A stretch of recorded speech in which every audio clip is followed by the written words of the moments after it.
প্রতারণা চক্রে আতঙ্কিত বিশালগড়বাসী। জানা গেছে, বিশালগড়ের অফিসটিলা এলাকায় স্বাস্থ্যকর্মী অভিজিৎ দত্ত রবিবার দুপুরে বিশালগড় থানায় লিখিত অভিযোগ দায়ের করেন। বিগত কয়েকদিন যাবৎ সিপাহীজলা জেলায় আরো একটি অ্যাপের লিঙ্কে সর্বশান্ত হয়েছিল সেখানকার মানুষজন। সরকারি দফতরে রোড ট্রাফিক চালান অ্যাপ লিঙ্কে মানুষ সেখানে লিঙ্কের মধ্যে প্রবেশ করতে দেখা যাচ্ছিল যে এই লিঙ্ক অটোমেটিক শেয়ার হয়ে সমস্ত হোয়াটসঅ্যাপ হ্যাক হয়ে যাচ্ছিল। আর তাতেই যখন একদিকে বিভ্রান্তি ছড়ায়, ঠিক অন্যদিকে থানা আরো এক মামলা নিয়ে কিন্তু আরো একটি অভিযোগ নিয়ে হাজির হয়েছেন সেখানকার স্থানীয়রা। কি বলছেন তারা শোনাবো। মোবাইল থেকে মানে মেসেজ যাইতেছে, একটা ওই চালানের একটা কি অ্যাপ যাইতেছে।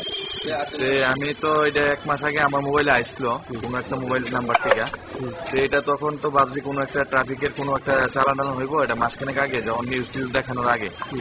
তো এটা তখন আমি ওপেন নিয়ে নিচ্ছে মুহূর্তে ছোট্ট একটি বিজ্ঞাপন বিরতির সঙ্গে থাকুন।